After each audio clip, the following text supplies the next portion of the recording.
अस्सलाम वालेकुम, very good evening to all of you. Dawn News पर इन फोकस के साथ मैं हूं नादिया नकी।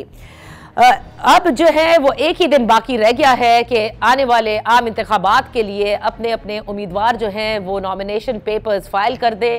तहरीक इंसाफ के बल्ले का निशान ले लिया गया है। इस पूरे सिनेरियो में अब ये देखना है कि कल तक तहरीक इंसाफ से कौन कौन से लोग क्या इंडिपेंडेंट के तौर पर अपने कागजात नामजदगी जमा कराएंगे, या वो जिस तरह से कह रहे हैं कि उन्होंने चैलेंज करना है पेशावर हाई कोर्ट के अंदर और सुप्रीम कोर्ट के अंदर, वो अभी भी तहरीक इंसाफ के तौर पर, जैसे बैरिस्टर गौहर ने आज शाम गए कहा था कि हम अपने उस पेपर में तहरीक इंसाफ से ताल्लुक ही लिखेंगे। देखते हैं कि ये मामला कहाँ तक जाते हैं।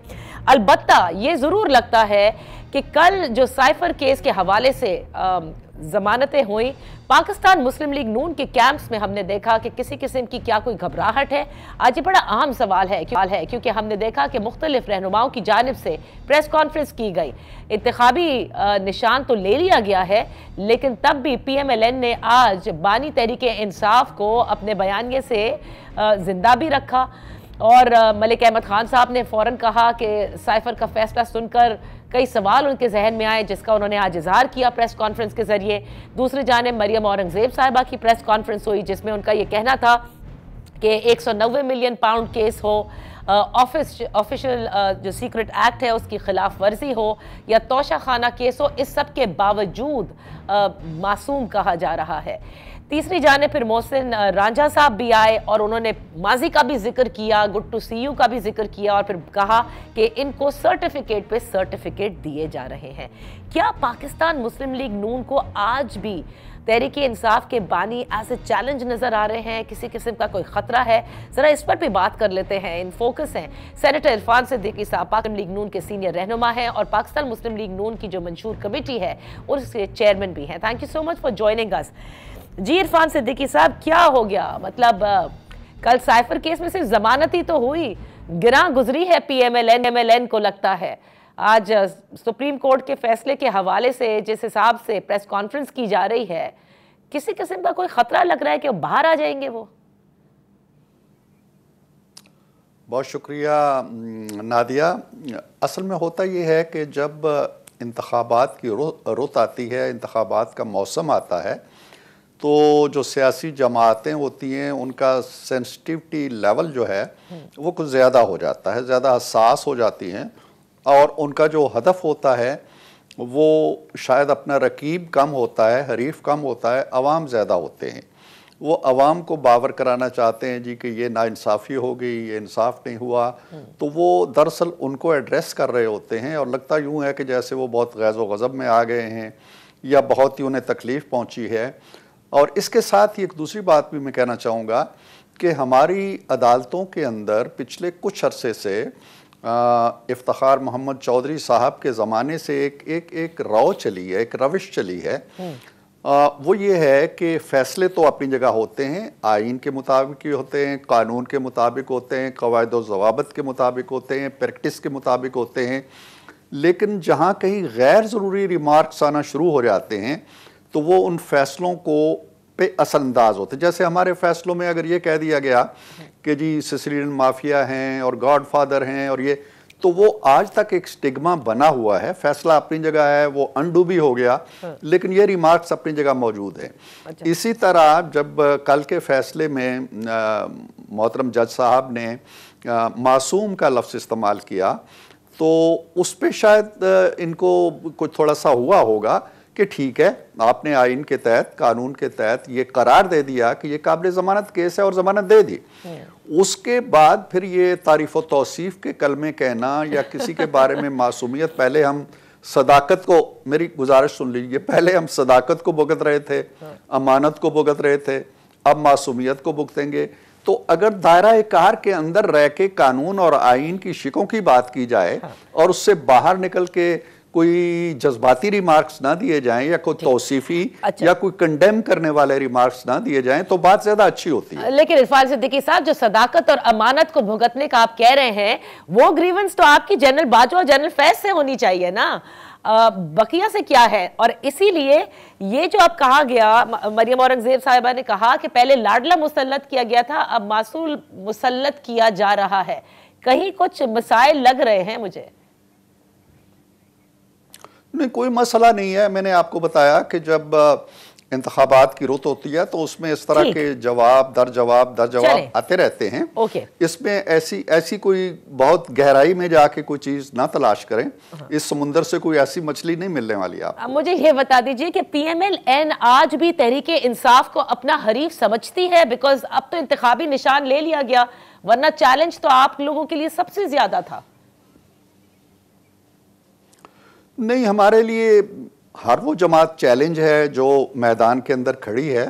हम 2018 में हमें धकेल के इमरान खान साहब को लाया गया। उससे पहले 2008 के इलेक्शन में हम पीछे रह गए, जरदारी साहब की हुकूमत बनी।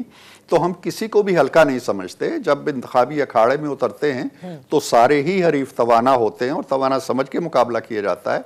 और हम ये जो बचे खुचे अनासिर हैं PTI के, या जिस भी नाम से या जिस भी पहचान के साथ, जिस भी शनाख्त के साथ मैदान में आएंगे, जाहिर है कि हमारे मद्दे मुकाबिल होंगे। हम उनका मुकाबला करेंगे मैदान के अंदर, इंशाअल्लाह बहुत अच्छा मुकाबला करेंगे।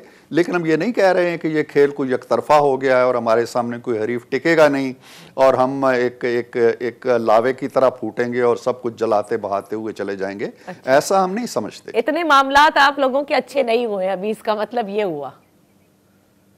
नहीं, ये देखें ना, अब आप अपनी बात अगर मेरे मुंह में डालना चाहती हैं तो वो शायद ना ऐसा हो सके।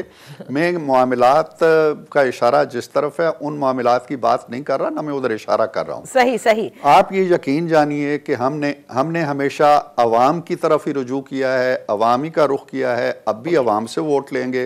अवाम मुस्तरद कर देते हैं, बहुत अच्छा है। हम अपोजिशन में बैठना जानते हैं और बैठते रहें। सही। सेनेटर साहब, एक चीज जो आप लोगों में से जिसका फुकदान नजर आ रहा है, मुझे नहीं पता कि आपका इस पे पॉइंट ऑफ व्यू क्या है या मुस्लिम लीग नून का ऑन द होल क्या है, कि आप लोगों ने, ठीक है, आप लोगों ने फेस किया और उसका आप लोगों ने जिक्र भी किया, सबके सामने भी है, जब तहरीक इंसाफ की हुकूमत थी या 2018 की जिस वक्त इलेक्शन थे। लेकिन अब जो कुछ हम देख रहे हैं कि तहरीक इंसाफ से ताल्लुक़ रखने वाले लोगों की शिकायत सामने आ रही हैं कि कैंडिडेट्स जो हैं उनके नॉमिनेशन पेपर फाइल नहीं होने दिए जा रहे, घरों पे छापे हो रहे हैं, कि तमाम चीज़ें आपके सामने हैं। क्या बतौर सियासी जमात आप लोग इसको सपोर्ट करते हैं? आप लोग इसके खिलाफ बात नहीं कर रहे? बिल्कुल। देखें, हम खिलाफ भी नहीं कर रहे, हम इसकी हिमायत भी नहीं कर रहे, लेकिन ये जो सारा इशू है इसका जो सरचश्मा है वो है 9 मई से जो मामलात 9 मई की शाम को और 10 मई को रकम हुए। मैं नहीं समझता इसकी वजूहात क्या हैं, लेकिन 7 माह से ज़्यादा का अरसा गुजर जाने के बावजूद अभी तक इन मामलात के बारे में कुछ चीज़ सामने नहीं आ रही, अवाम को बताया नहीं जा रहा, अवाम को कॉन्फिडेंस पे नहीं लिया जा रहा। और ये कोई पसे पर्दा की बातें नहीं है। कराची से लेके मर्दान तक और चकदरा तक लोगों ने सब कुछ देखा है अपनी आंखों से, आप लोगों ने दिखाया है। और ये कोई ऐसी चीज़ नहीं है जो 7 पर्दों में छुपी है और उसकी तहकीकात हमें करनी है। तहकीकात का एक हिस्सा मुकम्मल हो चुका, फ़ौज के 18 सीनियर ऑफिसर घर भेजे जा चुके। तो ये जो कन्फ्यूजन है ना इस वक्त कि ना तो हम 9 मई को आश्कारा कर रहे हैं ताकि ये जो पॉलिटिकल पार्टी का इस वक्त वो समझते हैं कि हम सिर्फ एक पॉलिटिकल पार्टी हैं। क्या वो सिर्फ एक पॉलिटिकल पार्टी है? क्या वो पॉलिटिकल एरिना के अंदर रहने वाले सारे क्रेडेंशियल्स पूरे करती हैं, या ये है कि वो शाम को तो कोर कमांडर का घर जलाती हैं और GHQ पे हमला करती हैं और कलाबाला आसार पे अटैक करती हैं और एयरफोर्स के तैयारे जलाती हैं और सुबह कहती हैं जी हमें लेवल प्लेइंग फील्ड चाहिए और इलेक्शन कमीशन में जाके खड़ी हो। ये तजाद दूर नहीं हो रहा। ये तजाद जब तक रहेगा, और एक तरफ आप एक ऐसी जमात को देख रहे हैं जो TTP का रोल अदा कर रही है, दूसरी तरफ आप ऐसी एक जमात समझते हैं जो मुकम्मल तौर पर जमहूरी क्रेडेंशियल्स पर। आप ये कह रहे हैं कि तहरीक इंसाफ के ऊपर फिर क्या बैन हो जाना चाहिए, मतलब once and for all decide हो जाना चाहिए कि ये जमात? मैं कोई लफ्ज चबाना नहीं चाहता। मेरा और ये जमात का पॉइंट ऑफ व्यू मैं नहीं बयान कर रहा, मैं अपना पॉइंट ऑफ व्यू दे रहा हूं कि ये फैसला हो जाना चाहिए कि अगर 9 मई है तो वो किसके जिम्मे है, और अगर वो किसी के जिम्मे नहीं है और उस पर हमने मट्टी डालनी है तो ऐलान कर दिया जाए। और पीटीआई को किसी खौफ व हरास के बगैर इलेक्शन में हिस्सा लेने दिया जाए। अगर 9 में फैक्ट है और उसके मुताबिक आपने फौजियों को भी सजाएं सुना दी और अभी इनको सजाएं सुनाना बाकी हैं, और ये मनसूबा, अब डोनाल्ड ट्रंप का फैसला आ गया, उन्होंने 854 पेजेस की वहां इंक्वायरी कमेटी ने एक रिपोर्ट दे दी। हमारे यहाँ मुझे नहीं पता कि कोई रिपोर्ट बन रही है, कोई कमीशन बना है, कोई कमेटी बना है। आइदर यू आर ए मुजरिम, या अगर आप मुजरिम नहीं है तो आप साफ सुथरे सियासतदान। दोनों चीजें बातें कर रहे हैं। लोग जो कि 9 मई के अंदर बुक है वो तो है ना जेलों में, अगर उनकी जमानत भी होती है तो उनको फिर दोबारा से अंदर कर दिया जाता है ना। कौन से लोग आपको बाहर नजर आ रहे हैं? देखें नादिया, मेरा ख्याल है कि आप मेरी बात को या शायद मैं आपको समझा नहीं सका। मैं ये कहना चाहता था कि आप समझे नहीं हैं, लेकिन आप बहुत समझदार हैं। मैं शायद आपको नहीं समझा सका। बात ये नहीं है कि किसको पकड़ के आप देखें ना, ये भी सवाल पैदा होता है कि अगर आपने जेल में डाला है तो उसका कसूर, उसकी मनसूबा साजी, उसके इक़दामात, उसका किरदार, उसकी इन्वॉल्वमेंट पूरी तरह आश्कारा होनी चाहिए ना। ये भी तो तकाजा है ना। मैं तो ये कह रहा हूं कि 9 मई के हवाले से एक तो है इंडिविजुअल्स, एक है जमात। जमात अगर सफर कर रही है और उसके पीछे उसके कुछ जराइम हैं या उसके कुछ इक़दामात हैं तो उनका तयन हो जाना चाहिए। चंद अफराद को जेल में डालना एक अलग चीज है। तयन कौन करेगा सर? भी हैं, तयन कौन करेगा? आपका मतलब ये है कि जी आप कहिए, बताइए किससे तयन चाहते हैं कि करें? देखें ना, तयन करने वाले इदारे हैं, हुकूमतें हैं। पहले 3 माह तकरीबन हमारी पीडीएम की हुकूमत रही है, उसने इसमें कोई पेशरफ्त नहीं की। उसके बाद अब 5वां 6ठा महीना हो गया है इंटरिम गवर्नमेंट केयर टेकर्स को, इन्होंने कोई पेशरफ्त नहीं की। जो मुक्तदरा है हमारी, या इस्टेब्लिशमेंट जिसको हम कहते हैं या फौज कहते हैं, जिस पे बराह रास्त हमला हुआ, उसने एक मौक़िफ़ लिया, उसने प्रेस कॉन्फ्रेंसेस की, उसने बताया जी कि हम पे हमला हुआ है, और उन्होंने अपना भी एहतसाब किया और बहुत से अफसरों को निकाल दिया। लेकिन इससे बात आगे नहीं बढ़ रही। तो जब बात आगे नहीं बढ़ती है तो पूरी सोसाइटी के ऊपर बेयकीनी की तलवार तनी रहती है। अब जब एक जज साहब ने ये कहा है कि ये मासूम है, और माजी में भी वज़ीर आज़म के साथ ऐसा होता रहा है, तो माजी में किसी वज़ीर आज़म ने वो नहीं किया ना, और वो भूल जाते हैं हम इसलिए कि वो लाइमलाइट में नहीं आ रहा। अब 8 फरवरी के इंतखाबात, उनमें हिस्सा लेना, उनके हकूक, उसके इस्तेकाक, ये तो आ गया है बिल्कुल हमारी आंखों के सामने। 9 मई जो है वो बहुत दूर किसी पस मंजर में चला गया है। तो ये तवाज़ुन जब तक ठीक नहीं करेंगे, तवाज़ुन, माजरत के साथ मैं इस बात से इसलिए अग्री नहीं कर रही आपकी, या तो आप खुलकर कहें कि मुक्तदरा और ईसीपी मिल करके तहरीक इंसाफ को कल अदम पार्टी करार दे दें, तो मैं समझ गई कि आपकी डिमांड क्या है। लेकिन अगर आप ये कह रहे कुछ नहीं हुआ 9 मई में, माजरत के साथ खवातीन भी जेल के अंदर है, रिहा नहीं हो सकती। कानून के मुताबिक अगर कोई जज कहता भी है कि इनकी जमानत मंजूर हो गई है तो वो दोबारा अंदर आ जाती हैं। इसी तरह से बहुत सारे लोग हैं जो 9 मई के अंदर बुक हैं, उन पे केसेस चल रहे हैं। तो देखिए, केस के अलावा मतलब कानूनी तरीकाकार तो यही है ना कि केस चलेगा, साबित हुआ तो ठीक है, नहीं हुआ तो ना सही। आपकी डिमांड तो कुछ और ही है कि जमात को ही decision low.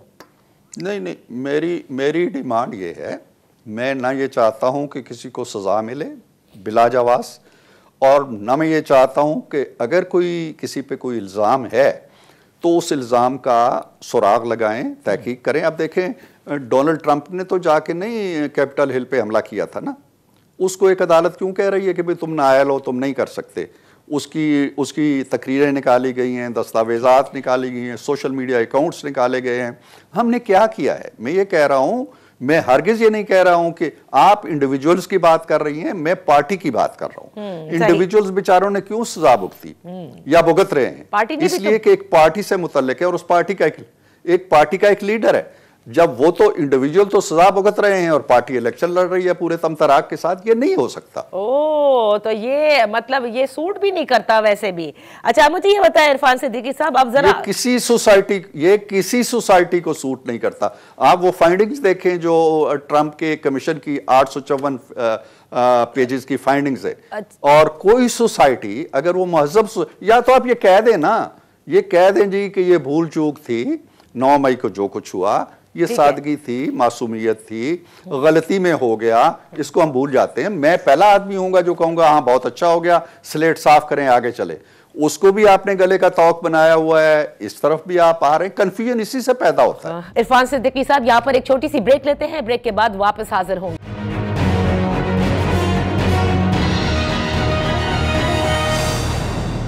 Welcome back. In focus है सेनेटर इरफान सिद्दीकी साहब, पाकिस्तान मुस्लिम लीग नून के सीनियर रहनुमा हैं और मंशूर कमेटी के चेयरमैन भी हैं। आखिर में मैं आपसे ये जानना चाहूंगी कि अभी आप लोगों की यहाँ टिकट्स की तकसीम तो चल ही रही है, लेकिन आईपीपी के साथ हमारे जराए ये कहते हैं कि ये जबरदस्ती की एक डील है जो करवाई जाएगी, like seat adjustment with IPP, और specially with in Muslim League Noon. ये बातें हैं कि आईपीपी के साथ किस लिए सीट एडजस्टमेंट की जाए। ये तो वो लोग थे ना उसी जमात में जो आप लोगों को भर भर के चोर डाकू कहते थे। देखिए, ये इंतखाबात का जो खेल होता है ना, इसमें बहुत सी चीज़ें ऐसी होती हैं जो आपको अच्छी नहीं लगती, कायदे कानून के मुताबिक भी नहीं होती, उसूल और नज़रिए के मुताबिक भी नहीं होती, लेकिन ऐसा होता है और होता चला आया है। अब दूसरी बात मैं ये कहने लगा हूँ कि हमारी किसी जमात के साथ अभी तक फाइनल ना तो सीट एडजस्टमेंट हुई है, सही, ना कोई फाइनल फैसला हुआ है कि किस सीट पे हम लड़ेंगे, किस सीट पे वो लड़ेंगे। अनलेस ये सारी चीज़ें, ये सारे किरदार, ये सारे उम्मीदवार सामने नहीं आ जाते, हम फिर मिल बैठेंगे। अल्लाह ताला आपको सेहत दे। और मैं भी अगर मौजूद रहा तो पर्सनली आप समझते हैं कि आईपीपी के साथ होने चाहिए कि 9 मई से पहले तो ये वही थे ना, वो 9 मई के बाद प्रेस कॉन्फ्रेंस करके यहाँ पर आए हैं। नहीं, अब एक तो है वो जो प्रेस कॉन्फ्रेंस के आए, एक वो है जो प्रेस कॉन्फ्रेंस करके नहीं आए और अपने तौर पे इस जमात से वाबस्ता है या कहीं और से उड़ान भर के आए हैं। सारे वो प्रेस कॉन्फ्रेंस वाले नहीं हैं। लेकिन ज्यादातर तो आपने देखा है कि तहरीक इंसाफ के ही लोग हैं जो यहाँ पर आए हैं, ना भी की हो प्रेस कॉन्फ्रेंस। बहुत से लोग तो सिर्फ आके, हाँ, तो उनके बारे में जब हम कोई फैसला करेंगे या उनके बारे में उनको टिकट देते हुए अपने उम्मीदवार को विड्रा करेंगे ना, तो फिर ये सवाल है, ये थोड़ा सा पेश अज़ वक्त है, इसलिए मैं कह रहा हूँ कि इसको फिर रख छोड़ते हैं। अच्छा ठीक है, रख छोड़ते हैं। बहुत बहुत शुक्रिया इरफान सिद्दीकी साहब for being with us on in focus. हमें ज्वाइन किया है नईम पंचोता साहब ने, तहरीक इंसाफ के लॉयर भी हैं और तहरीक इंसाफ के रहनुमा भी, जो अब इन्होंने भी कागजात नामजदगी जमा कराने हैं। Thank you so much for joining अस। नईम पंचोता साहब, पहले तो ये बताइएगा कि ये कहा गया था कि इंतखाबी निशान जो लिया गया है इलेक्शन कमीशन ऑफ पाकिस्तान की जानिब से, इसके खिलाफ जो है पेशावर हाई कोर्ट भी जाया जाएगा, सुप्रीम कोर्ट मंगल को जाया जाएगा, लेकिन आज इसमें कोई रुकावटें हायल है कि अभी तक पेशावर हाई कोर्ट का दरवाजा खटखटाया नहीं गया? बहुत शुक्रिया जी, बड़ी नवाजिश आपने मुझे मदऊ किया जी। रुकावट सबसे बड़ी ये थी कि जो फैसला आया था उसको हासिल करने के लिए रात से हम कर रहे थे कि सर्टिफाइड हमें कापी मिल जाए, क्योंकि ये इतराज लग रहा था हमारा, इस वजह से डिले हुआ और स्टिल उसी वजह से डिले चल रहा है। बाकी रही चैलेंज की बात, तो वो बिल्कुल हम चैलेंज करने का इरादा रखते हैं। अब चैलेंज करने की नौबत क्यों आई, इसको समझना थोड़ा सा जरूरी है कि इसके पीछे हुआ क्या है। हुआ ये है कि 2022 के अंदर हमने इलेक्शन करवाए, आइन के मुताबिक करवाए, और 2023 में दोबारा इलेक्शन कमीशन ने कहा कि इलेक्शन करवाए जाएं। हमने दोबारा उनके कहने के ऊपर इलेक्शन करवा दिए और आइन के मुताबिक करवाए। दूसरी पार्टी को अगर देखा जाए तो किसी और पार्टी के ऊपर इतराज आज तक नहीं लगा। 1960 से लेकर आज तक जितने भी पार्टियों ने इलेक्शन करवाए हैं वो सिर्फ नोटिफिकेशन निकालते हैं। हमने अपना शेड्यूल जारी किया, हमने डेट और उसके साथ साथ जगह का तयन किया और इलेक्शन कमीशन को खत लिखा कि सिक्योरिटी फराहम की जाए। तो इलेक्शन कमीशन ने भी आगे हदायत जारी की, वहां पर आईजी केपीके हैं और चीफ सेक्रेटरी जो केपीके हैं कि इनको सिक्योरिटी फराहम की जाए। उसके बाद आप देखें कि एक जब शेड्यूल भी आ गया, ओपन हर चीज हमने कर दी और बाकायदा तौर पर जो हमारे ऑफिस हैं, जितने भी हमारे सेंट्रल ऑफिस है या बाकी जो हमारे दीगर सूबों में ऑफिस है, वहां पर भी हमने अपना सारा जो है वो शेड्यूल जो है चस्पा किया। और इसके साथ साथ ये भी बता दूं कि हमने सोशल मीडिया, अपने जितने अकाउंट्स थे वहां पर भी, और इलेक्ट्रॉनिक मीडिया आपकी तवज्जो से भी, ये 4 दिन बहस जो है वो मुख्तलिफ प्रोग्रामों में ऑन रिकॉर्ड है, वो पड़े हुए हैं, जिसमें हमने कहा कि हम 2 तारीख को इलेक्शन जो है वो करवा रहे हैं और ये मुकाम है। तो फिर उसके बाद ये कहना कि आपने ओपन नहीं करवाया, आपने सिलेक्शन का किया, प्लांट किए हुए लोगों की दरखास्तें आप सुनकर उनके ऊपर फैसला करते हैं। अगर आपने कानून कायदे को देखना है तो फिर तो किसी सूरत भी हमारी दरखास्त, ये जो इंटर पार्टी इलेक्शन है, इनको जो है रद्द करार नहीं दिया जा सकता था। जब आइन और कानून को ही नहीं आपने देखना तो फिर सिर्फ इतराज सिर्फ पीटीआई के ऊपर है। नहीं, लेकिन पंचोता साहब देखिए, एतराज तो वहां से शुरू हुआ ना कि उसी दिन अकबर एस बाबर साहब जो बानी मेंबर्स में से कहलाते हैं, फाउंडर मेंबर अपने आप को कहते हैं, वो कहते हैं मैं यहाँ इलेक्शन के ऑफिस भी आया, कुछ नहीं है, कैंडिडेट के जो पेपर्स हैं वो अवेलेबल नहीं है, किसी को कुछ पता ही नहीं है, ये फ्रॉड हो रहा है, आपको याद होगा। और उसके बाद फिर हमने देखा कि मुख्तलिफ इसको चैलेंज भी किया गया और फिर ये यहाँ सूरत हाल अब आपकी पहुंच गई है।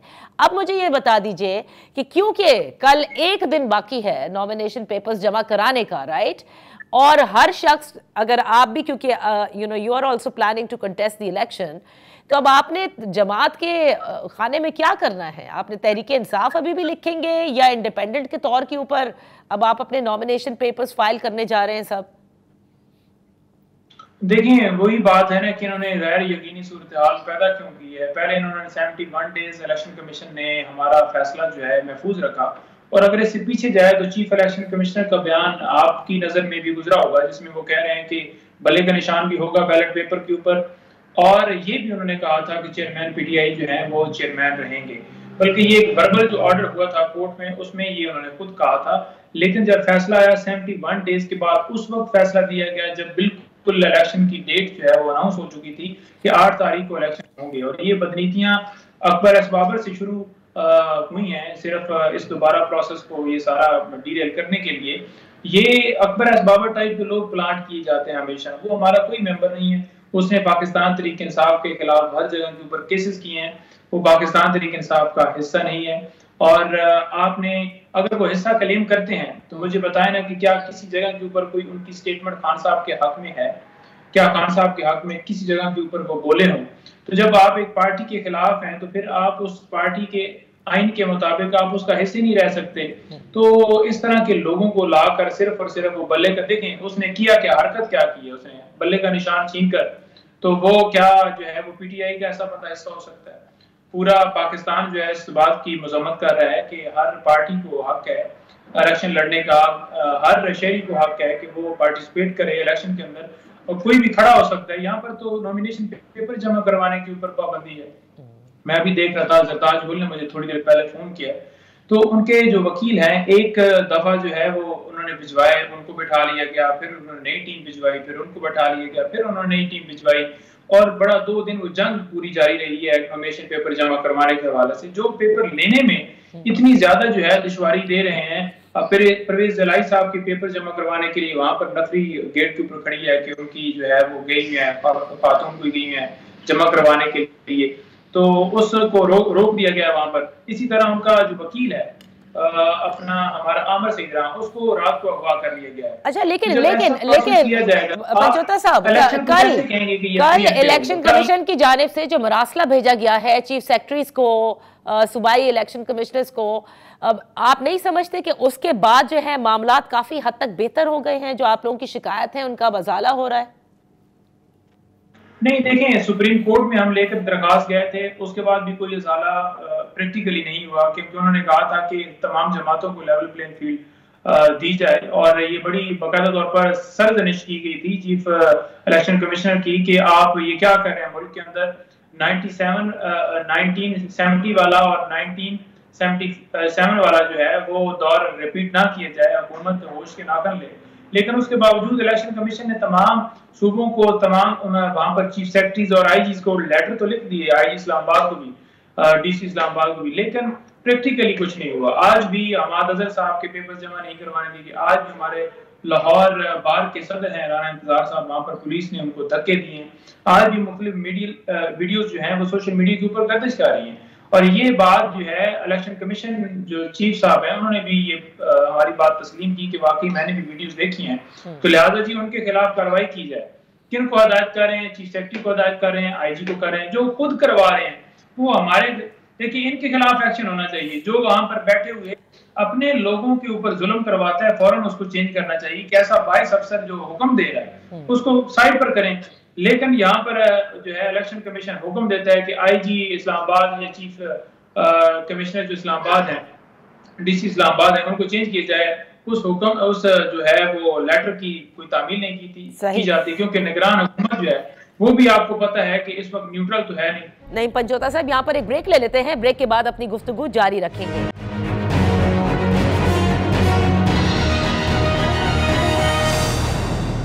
Welcome back. इन फोकस है नईम पंचोता साहब, पाकिस्तान तहरीक इंसाफ के रहनुमा और बानी तहरीक इंसाफ के लॉयर। नईम पंचोता साहब, अब एक तो पहली बात है क्योंकि इंतखाबी निशान आपके पास है नहीं, और जिसके पास इंतखाबी निशान अगर जमात है ही नहीं तो जाहिर है वो रिजर्व सीट्स भी हासिल नहीं कर सकती, वो भी एक मसला बनता है। अब आप लोगों का अगला लाहे अमल क्या है? क्योंकि ये बार बार बैरिस्टर गौहर कह रहे थे कि प्लान बी भी हमारे पास मौजूद है, अगर इंतखाबी निशान ले भी लिया जाता है तो कोई मसला नहीं, लेकिन मसाइल तो बहुत हैं इस वक्त आपकी जमात के लिए। देखें, प्लान ए जो अगर इंटर पार्टी इलेक्शन की बात की जाए ना, उसकी हद तक की जितनी लाकानूनियत की गई है ना, और उसके साथ साथ दीगर पहलू देखें ना कि अगवाकारियां, मुगला की भी घरों में छापे मारे जा रहे हैं, ये सिलसिला बंद नहीं हो रहा। अगर हमारे उम्मीदवारों को हिस्सा ही नहीं लेने दिया जाएगा। अब देखें, कुछ लोगों के ऊपर एतराज ये है कि वो इश्तिहारी हैं जो इसलिए पेपर जमा नहीं करवा सकते। तो सुप्रीम कोर्ट के फैसले बड़े, मैं आपको भी शेयर कर देता हूँ, हमने तमाम लोगों को वो भी भेजे हैं कि आपने वहां पर जो आरओस बैठे हुए हैं, जो कि इन्होंने, इनकी बदनीति ये थी कि अदलिया से ना लिए जाए और उन्होंने अपना काम शुरू किया हुआ है, तो उनको दिखाएं कि जो इश्तिहारी होता है, हिसाबदार ने भी जो है उस वक्त जो है अपने पेपर जमा करवाए थे, तो वो कोई कतगन नहीं है। लेकिन उसके बावजूद जो है आगे से रेजिस्टेंस है, उसके बावजूद नहीं ले रहे और इनकार है। जब हमारे मैदान में लोग उतरे को पेपर जो है उनके नहीं लेंगे तो फिर इलेक्शन जो है आगे कैसे बढ़ पाएगा? और इलेक्शन कैसे आप फिर कहेंगे कि फ्री एंड फेयर थे, और उस इलेक्शन को मानेगा कौन? सबसे बड़ी पार्टी को पहले आपने उसके लीडर के ऊपर मुकदमात बनाकर उसे अंदर डाला, फिर उसे नायल किया, फिर जो तो नईम साहब, अब प्लान बी, इसका मतलब प्लान बी कोई है नहीं, या है उसके ऊपर भी अमल दरामद होना मुश्किल लग रहा है? देखिए, प्लान बी यही है ना, इस हवाले से ये है कि हम जो भी हमारे खिलाफ फैसला है हम उसको चैलेंज करने का अपना पूरा इरादा रखते हैं, और हम उसको हर जगह के ऊपर चैलेंज करेंगे और अदालतों से यही गुजारिश करेंगे कि मेहरबानी फरमा। देखिए ना, पेशावर हाई कोर्ट हमें क्यों जाना पड़ रहा है, हमें सुप्रीम कोर्ट क्यों जाना पड़ रहा है? इसलिए जाना पड़ रहा है कि इस्लामाबाद हाई कोर्ट में चीफ साहब बैठे हुए हैं, जो भी दरखास्त जाती है वो हमारे खिलाफ फैसला देते हैं या महफूज कर लेते हैं फैसला, और सुनाते तब हैं जब इलेक्शन का टाइम ही गुजर जाएगा, हम अभी लेकर जाते हैं दरखास्त। अच्छा। उन्होंने 8 फरवरी के बाद उस दरखास्त के ऊपर फैसला करना है। तो फिर जब ऐसा माहौल बना हुआ हो, अदालतें भी आपकी इस तरह से कर रही हो, और आप जो आपका फेस जो है अपने ही मुल्क के जो अफसरान से हो, तो फिर वो ही आपके ऊपर जुल्म करवाएं, तो फिर और ऑप्शन क्या बचता है आपके पास? ओके, लास्ट सवाल मैं आपसे ये करना चाहूंगी पंचोता साहब कि जो कल साइफर केस के अंदर जमानत हुई है, उसके बाद पीएमएलएन के मुख्तलिफ रहनुमाओं की आज प्रेस कॉन्फ्रेंस भी आपने देखी होगी, क्या आपको लगता है कि क्या वो अदलिया पर दबाव डाला जा रहा है या किसी और पर दबाव डाला जा रहा है? देखिए, बात यह है कि ये प्रेस कॉन्फ्रेंस तमाम लोग क्यों कर रहे हैं?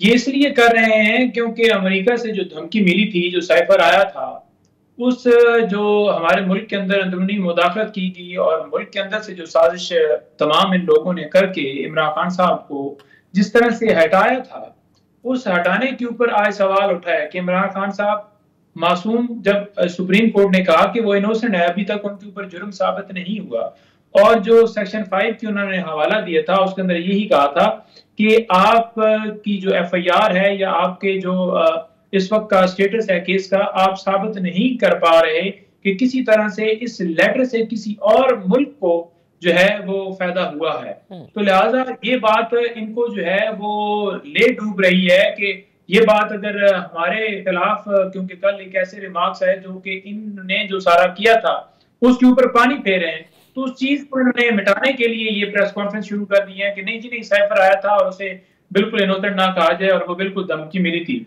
सबसे बड़ी अदालत ने कल जिस तरह से रिमार्क्स दिए हैं और जिस तरह से फैसला आया है, वो नीचे ट्रायल कोर्ट के और हाई कोर्ट के जो फैसले इमरान खान साहब के जमानत की दरखास्तों के ऊपर खिलाफ आए थे, उन सबको एक्सपोज करता है, उनके माइंड एक्सपोज करता है कि वो किस तरह उन्होंने इंसाफियां की, और वो चीज सबूत इनके सामने, और इससे इन नाइंसाफियों के पीछे कौन लोग थे वो आज प्रेस कॉन्फ्रेंस कर रहे हैं। तो उनकी प्रेस कॉन्फ्रेंस से कोई फर्क नहीं पड़ता, कौम जानती है कि मुल्क के खिलाफ किस तरह से साजिश हुई, जो कि नेशनल सिक्योरिटी काउंसिल की मीटिंग के अंदर भी एक्सेप्ट किया गया।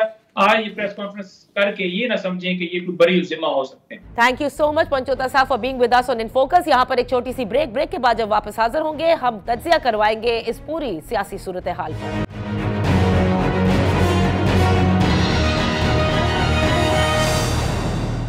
Welcome back. पाकिस्तान तहरीक इंसाफ से इंतखाबी निशान बल्ला लिए जाने के बाद की जो सूरत हाल है, इस पर तज्जिया करवाने के लिए हमारे साथ है सीनियर सहाफ़ी और एंकर पर्सन गरीदा फारूकी साहिबा। Thank you so much for joining अस।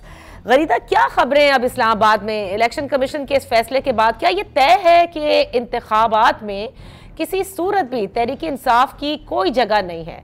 क्योंकि उनके उम्मीदवारों की भी बड़ी शिकायतें हैं कि उनके कागजात जो हैं वो जिस तरह से छीने जा रहे हैं, जमा नहीं कराने दिए जा रहे।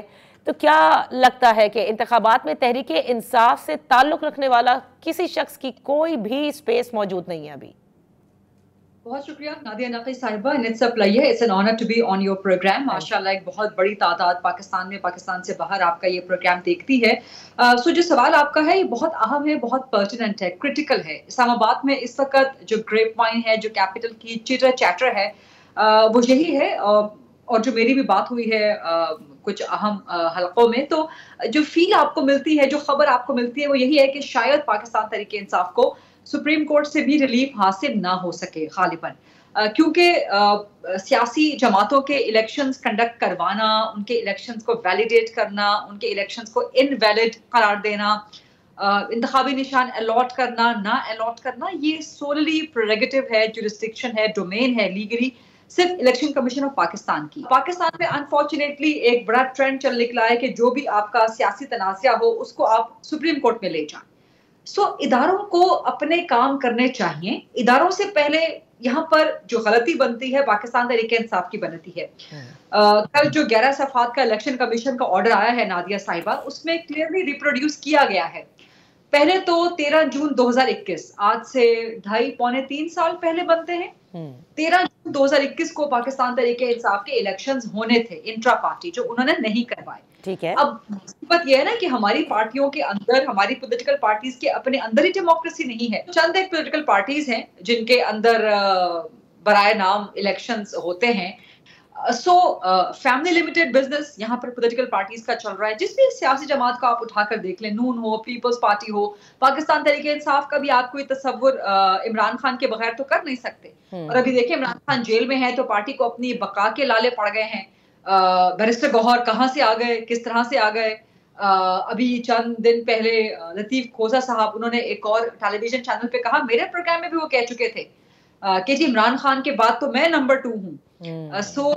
पीटीआई की दाल तो जूतियों में बट रही है। वहां पर तो क़यादत का इतना बहरान हो गया है, ये पॉलिटिकल पार्टी अब एक हेडलेस चिकन की तरह बन गई है। तो इंतखाबात में हिस्सा लेगी या नहीं? इंट्रा पार्टी इलेक्शंस में बिल्कुल आपने वजह फरमाया, बहुत कम जमातें हैं। जमात इस्लामी में हमें नजर आता है, बाकी आप नून लीग को भी देख लें, सब कुछ बिला मुकाबला होता है। इंट्रा पार्टी इलेक्शंस के इन इलेक्शंस में तहरीक इंसाफ की बिल्कुल अपनी गलती है, लेकिन एट द सेम टाइम बकिया जमातों का भी जो शराजा अगर खुलेगा तो वो बिखरा ही नजर आएगा। बिल्कुल खुलना चाहिए, बिल्कुल दुरुस्त कह रही हैं आप नादिया साहिबा। लेकिन मसला ये है कि पाकिस्तान तहरीक इंसाफ के चैलेंज हो गए हैं ना। नून के चैलेंज नहीं हुए, पीपल्स पार्टी के चैलेंज नहीं हुए, किसी और जमात के चैलेंज नहीं हुए। कोई उठे जाके चैलेंज कर दे, यकीनी तौर पे वहां का भी पेंडोरा बॉक्स फिर खुलेगा, वहां का भी जिस तरह आपने कहा शराजा बिखर जाएगा। लेकिन पाकिस्तान तहरीक इंसाफ ने, जो मैं आपसे गुजारिश कर रही थी, उन्होंने अपने इंट्रा पार्टी करवाने थे 13 जून 2021 को, नहीं करवाए। सही। फिर इलेक्शन कमीशन की तरफ से अहकामात आए, 10 जून 2022 की तारीख मिली, फिर नहीं करवाए। तो 2.5-3 साल पहले अगर आप इलेक्शंस करवा देते इंट्रा पार्टी, तो आज ये पसूड़ी आपको ना पड़ी होती इलेक्शंस के नजदीक।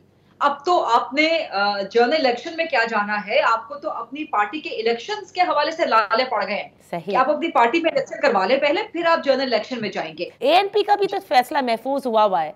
आपको याद होगा कि अभी चीफ इलेक्शन कमिश्नर ने उस हियरिंग के अंदर ये भी कहा था कि क्यों ना आपसे लालटेन ले ली जाए, बिकॉज उन्होंने भी अपने इंट्रा पार्टी इलेक्शंस नहीं कराए हुए। तो मेरे ख्याल से उनका मुस्तकबिल भी इस वक्त हैंगिंग इन बैलेंस है। ये बिल्कुल होना चाहिए। अगर पाकिस्तान तहरीक इंसाफ का फैसला आ गया है तो बाकी पॉलिटिकल पार्टीज जिनके ड्यू हैं केसेस के फैसले, वो आने चाहिए, ताकि ये ना हो, ये तासुर ना मिले, ये तसव्वुर ना हो कि सिर्फ एक पॉलिटिकल पार्टी को टारगेट किया जा रहा है। जैसा कल सुप्रीम कोर्ट भी कह चुकी है, उससे पहले मुख्तलिफ अदालतें कह चुकी हैं, इस्लामाबाद हाई कोर्ट कह चुकी है, Peshawar high court, Lahore high court. So ये तासुर नहीं होना चाहिए। राइट। आखिर में, because I have very little time left, Gharida, in very few words, ये जो पीएमएलएन के टिकट्स का मामला है, जिनकी बड़ी अंदरूनी कहानियां नजर आ रही हैं, सामने भी आ रही हैं, हमारे अपने सोर्सेज से भी बड़ी चीजें हमने मालूम की। ये ऐसा लगता है कि शहबाज शरीफ साहब जिन लोगों को चाहते हैं बमुकाबला मरियम नवाज साहिबा जिनको चाहती हैं, क्योंकि कई जगहों पर क्लैश इस तरह का है कि एक हल्का ऐसा है कि जहां पर आपका अपना पुराना वर्कर है और एक ऐसा है कि जिससे आप ऑलरेडी कमिट कर चुके हैं कि जी आपने हमारी मदद की थी, लिहाजा हमें आपको ये टिकट देना होगा। क्या यही सारा कुछ चल रहा है इस वक्त? नादिया, ये सिचुएशन तो मुस्लिम लीग नून के अंदर रहेगी, लेकिन इस सिचुएशन को आखिरकार हल कर लिया जाएगा और जो फाइनल से होगी वो नवाज शरीफ की होगी। वो ना मरियम नवाज साहिबा की होगी ना शहबाज शरीफ साहब की होगी। लेकिन इस वक्त एक पसूड़ी पड़ी हुई है नून लीग को भी, डिफिकल्ट सिचुएशन में वो है, क्योंकि अदम एतमाद के हवाले से भी उन्होंने बहुत लोगों को अपने साथ मिला लिया था। सही। और उनको टिकटों के वादे किए गए थे। फिर जब हमजा शहबाज के लिए वोट चाहिए थे, अभी वो जो चंद दिन पहले गयास अंसारी का मामला हुआ था, वो यही मामला था ना, कि ठीक है वो नून लीग से बेवफा होके चले गए थे, लेकिन जब हमजा शहबाज साहिब के लिए वज़ीर आला के वोट लेने थे तो नून ने खुद गयास अंसारी साहब को मनाया था और उनसे वादा किया था कि जी आप हमें वोट दें हमजा शहबाज का, हम आपको आम इंतखाबात के लिए MPA का टिकट देंगे। उस वक्त तो वादे आपने शहबाज शरीफ साहब की तरफ से राना सनाउल्लाह ने उनसे वादा किया था। सो वादे बहुत लोगों से कर लिए। अब आपके पास अपना इन हाउस भी बहुत ज्यादा बल्क है, बहुत ज्यादा ओवर क्राउडेड है और बाहर के लोगों को भी आपने बहुत ज्यादा अकोमोडेट करना है। सो इस वक्त बस तो ओवरलोडेड है मुस्लिम लीग नून की, और फिर जो हवा चल रही है, जो फजा बन चुकी है, जिसमें नून ने तो खैर बनाई है, उनकी जो राइवल पॉलिटिकल पार्टीज है उन्होंने भी मुस्लिम लीग नून के लिए हवा क्रिएट करने में कोई कसर नहीं छोड़ी। जब आप बार बार ये कहेंगे कि ये एक नया लाडला तैयार हो रहा है, नवाज शरीफ नए लाडले हैं या उनको वज़ीर आज़म बनाने की तैयारियां हो रही हैं या सिस्टम ने उनको अडॉप्ट कर दिया है, तो फिर लामहला इलेक्शन के नजदीक लोग वहीं जाएंगे ना, जब उनको पता चल रहा होगा कि अच्छा नवाज शरीफ साहब को सिस्टम जो है सपोर्ट कर रहा है, तो चलो जी फिर ऐसे चलिए, तो गवर्नमेंट तो बिल्कुल बननी है। तो सब फिर वहीं पे भागेंगे। बस यही हो। आई होप ऐसा ही हो, ये ना हो कि चंद सालों के बाद फिर एक सच सामने आए कि जी हाँ हमें लाडला बनाया गया था लेकिन हम फिर हमारे साथ ये हुआ। आई जस्ट होप कि this can and from the political landscape, this लाडला और लाडला बिजनेस। ये पॉलिटिकल पार्टीज को ही खुद हैंडल करना होता है। ये जब सहारे लिए जाते हैं इक़्तिदार के ऐवानों में आने के लिए, तो उसके बाद चंद सालों के बाद फिर सच जब सामने आता है तो सबके सामने ही आ जाता है। Well that's it for today. Thank you so much Gharida, it was very interesting to have you on the show. जिस तरह से बयान किया कि इमरान खान तो वापस नहीं आएंगे और सुप्रीम कोर्ट के फैसले से भी आपको थोड़ा सा एतराज़ है। Well that's all for today. इंशाल्लाह फिर आपकी खिदमत में हाजिर होंगे। ख्याल रखिएगा। अल्लाह हाफ़िज़।